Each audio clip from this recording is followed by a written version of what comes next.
ছোট্ট একটি ছেলে ছিল, মিষ্টি ছিল ভারী, কিন্তু তার রাগ হলে ভাঙতো হাঁড়িকুড়ি, দিত গালাগালি।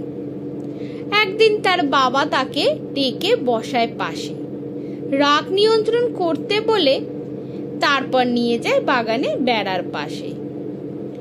এরপর এক বাক্স পেরেক দিয়ে হেসে বলে তাকে, যখনই তোমার রাগ হবে পেরেক পুঁতবে এই বেড়ায় এসে।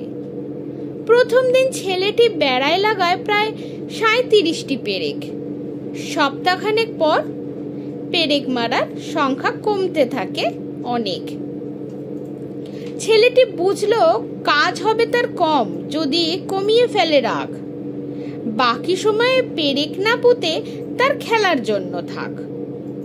শেষ পর্যন্ত সেই দিনটি এসে গেল তার, যেদিন তাকে একটাও পেরেক লাগাতে হলো না আর। সে মহানন্দে নাচতে নাচতে বাবার কাছে গেল, বলল, বাবা, আমি পেরেক পোঁতা করতে পেরেছি বন্ধ।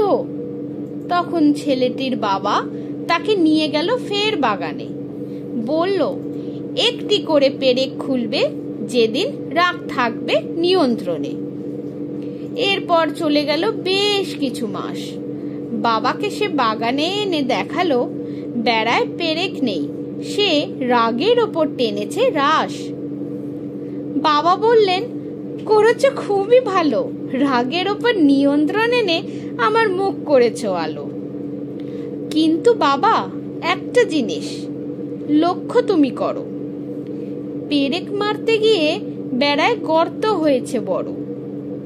গর্তগুলিকে আগের অবস্থায় ফেরানো আর হবে না সম্ভব। যেমন তোমার রাগে নিয়ন্ত্রণ না থাকলে হারিয়ে ফেলবে সব। তুমি যখন রেগে গিয়ে কাউকে কিছু বলো, তার মনে এমনই ক্ষত তুমি করে তোলো।